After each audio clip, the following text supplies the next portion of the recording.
Good morning, everyone, and thank you so much for joining us. For those of you who may wonder how such a thing as Home Front Heroes Day originated or got started, let me give you a little brief background. Back in 2019, as Dustin has already mentioned, several of us veterans, particularly those of World War II, got together and commiserated with each other because we began to wonder why it was that we had a day dedicated for veterans, for certainly a memorial day for those who made the ultimate sacrifice during the war. We even have a Juneteenth day. But we got days for almost everything you can imagine. We had never acknowledged or recognized the fact that the civilian population of America, when Pearl Harbor occurred, responded with such magnanimous support and thankfully unity.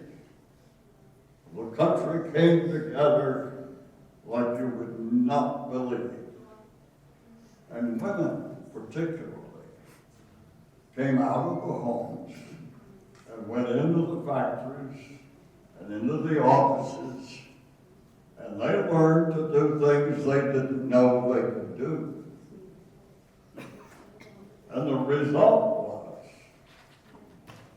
was that the sacrifices they made by enduring rationing and burying the body bags that came home, sending us care packages overseas, and all of the things that they did voluntarily, from grandchildren to grandparents.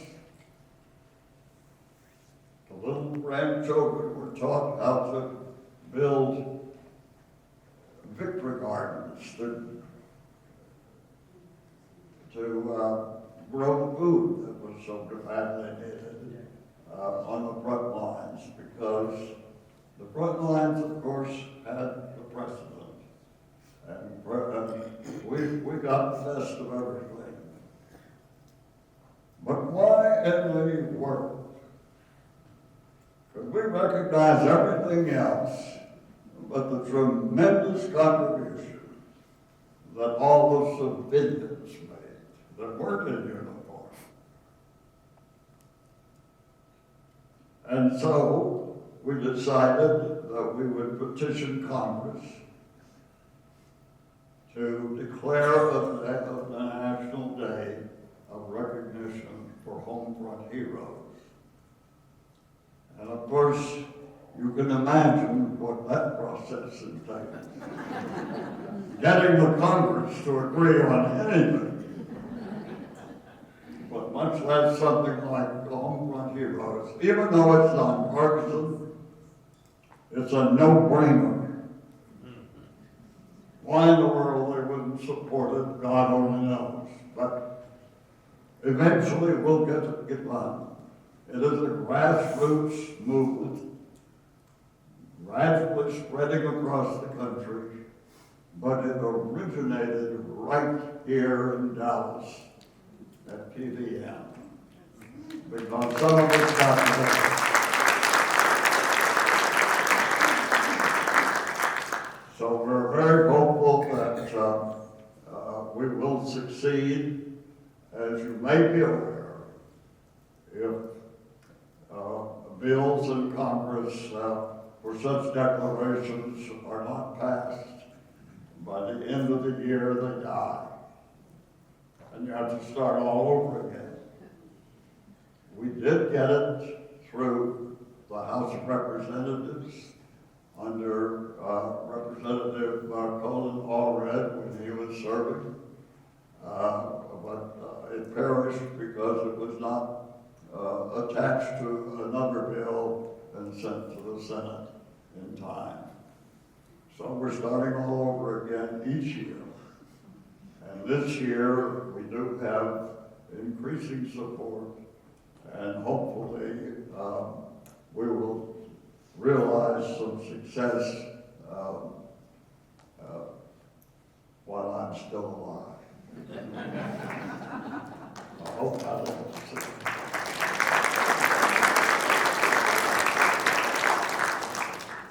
Well, anyway, that's how Homefront Heroes originated and how it is progressing.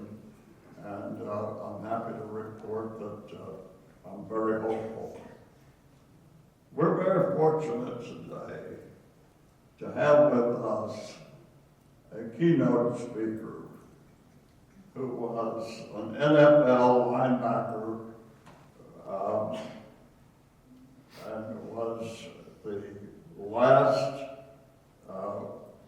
choice in the draft, and so he became known as Mr. Reticence. David Vobora was injured seriously playing professional football, and by happenstance he encountered, after 10 operations and a lot of misery, I'm sure, a quadriplegic veteran named, I think, Tim Millis, a quadriplegic veteran who was deep in the throes of PTSD and I suspect was contemplating suicide. But it touched David's heart, and he originated a gym to rehabilitate wounded veterans called the Adaptive Training Foundation that he's going to tell us about and explain to us. And I don't want to take any more time from him because we're just so fortunate to have you with us, David. Welcome, and we're happy to hear about your endeavors and the successes that you realize. Thank you. Thank you.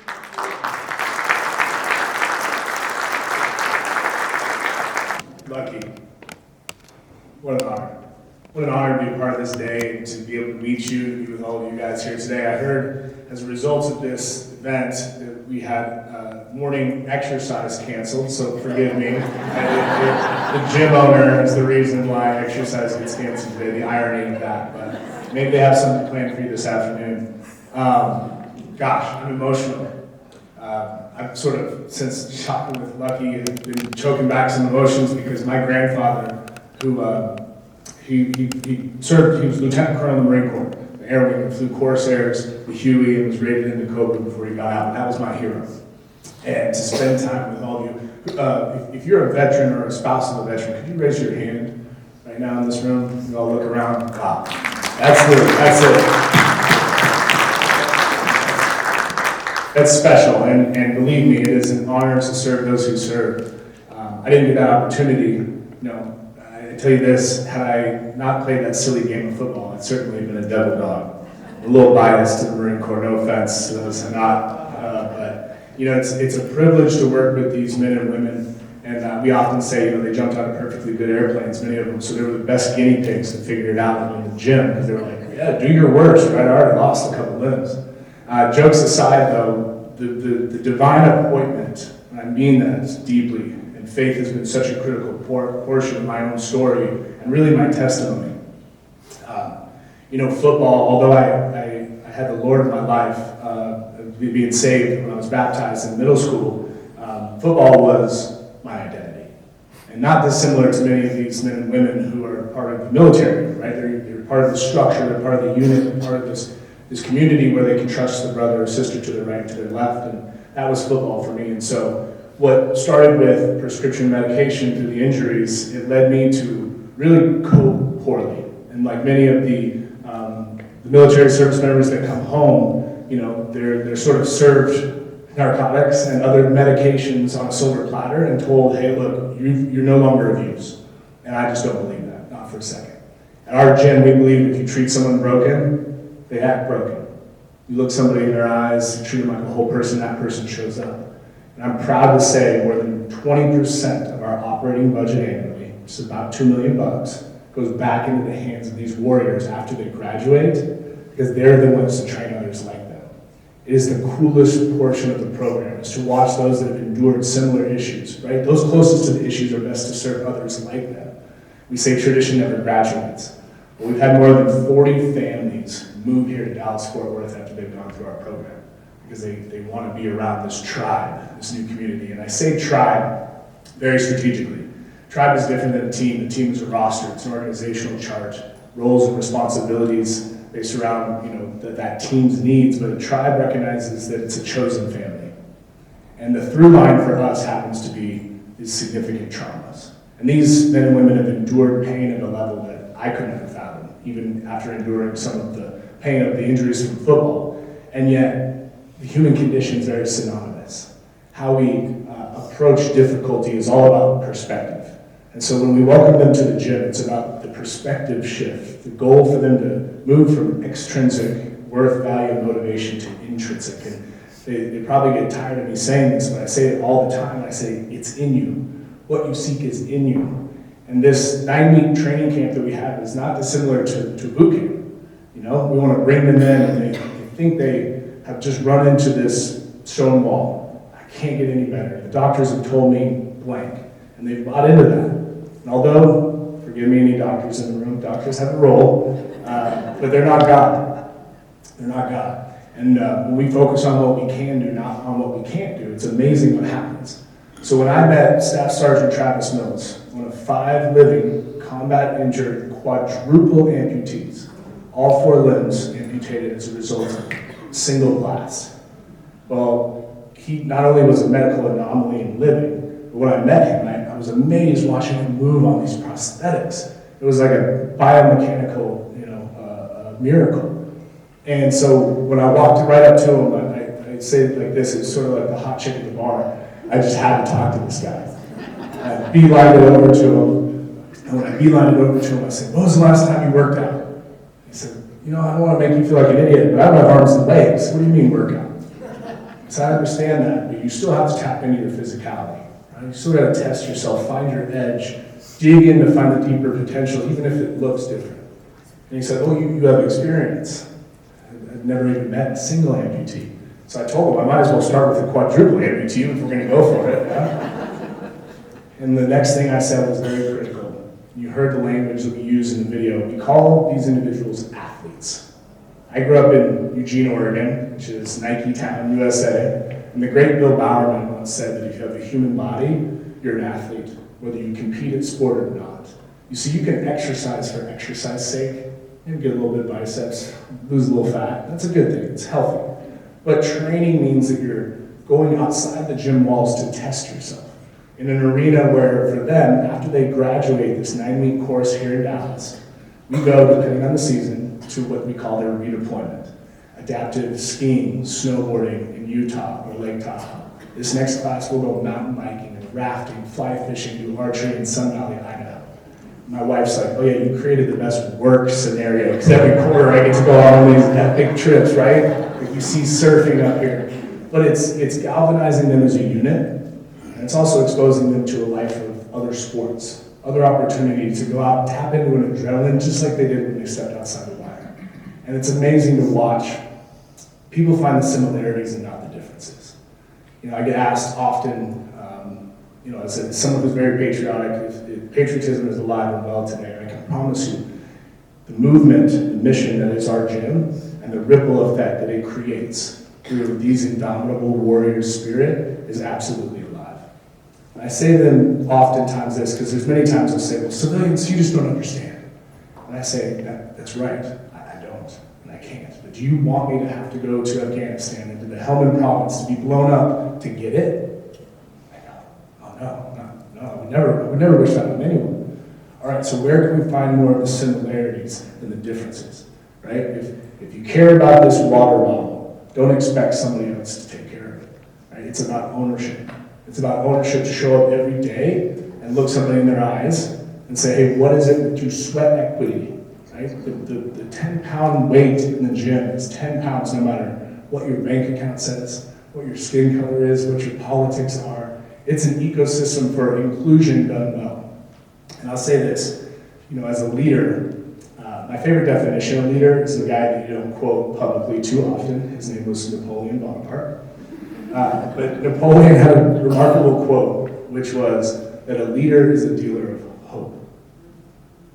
And hope is a priceless currency.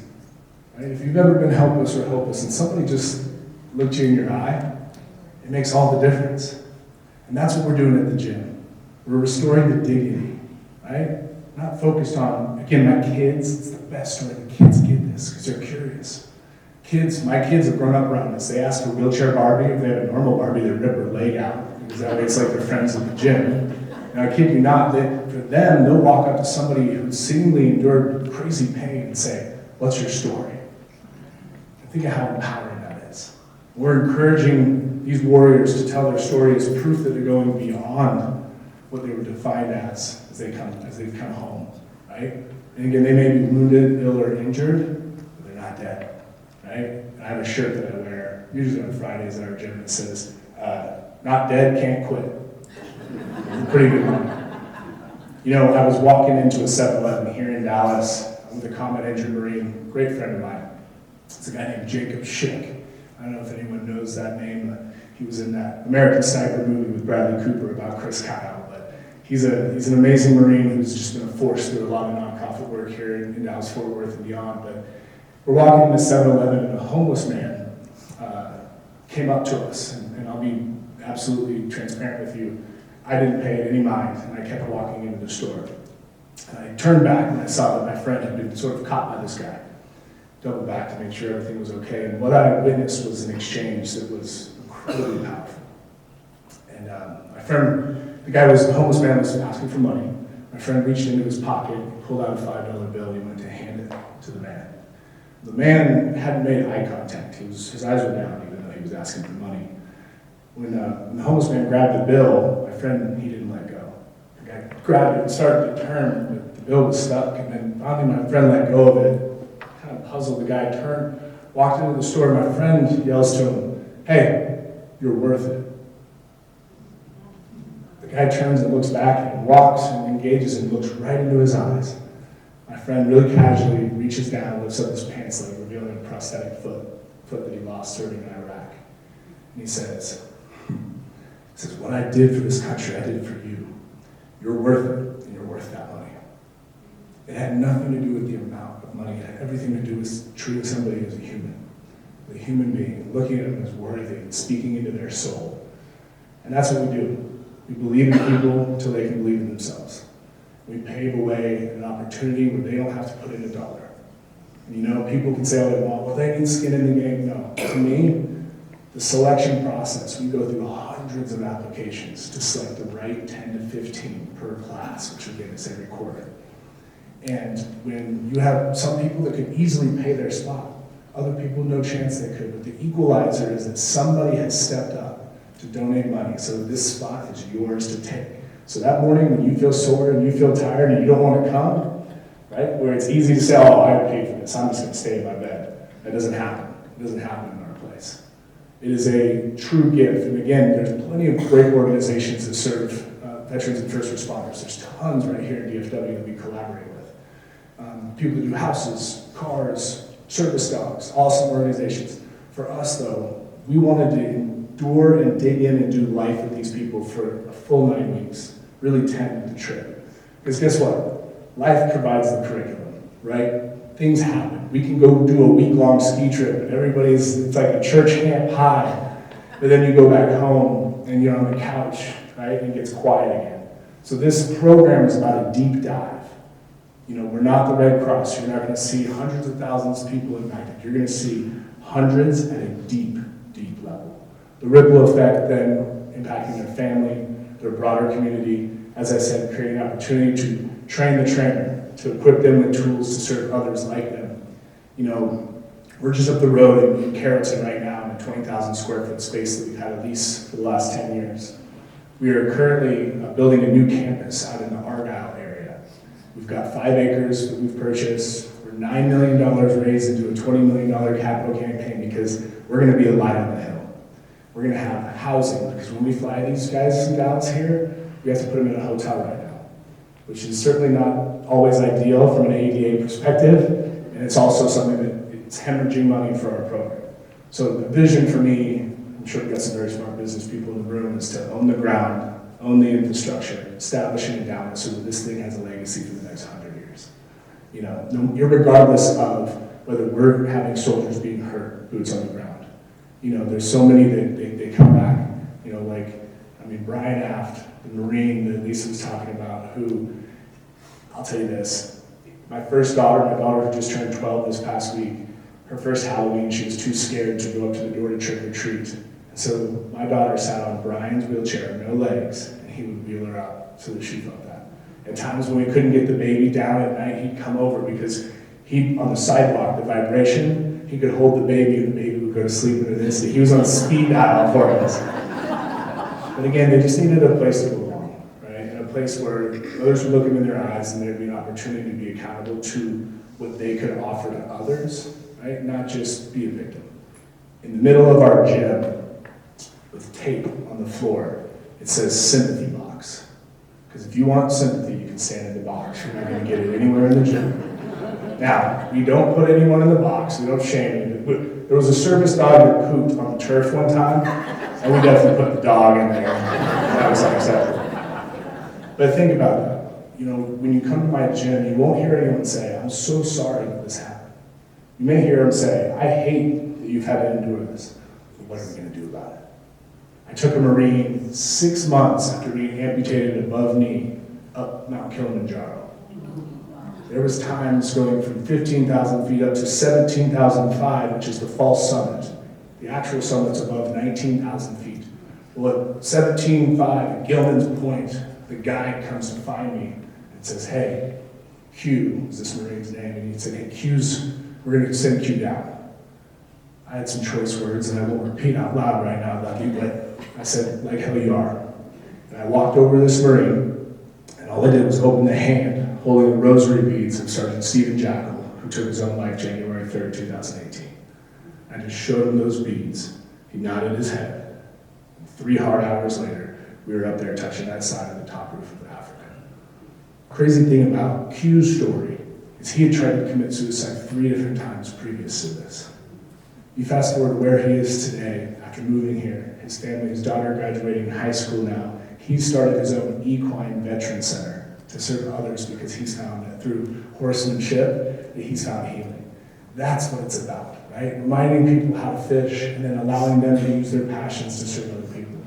For me, strength and conditioning, the weight room, was the best place that I could get out what I didn't know how to say.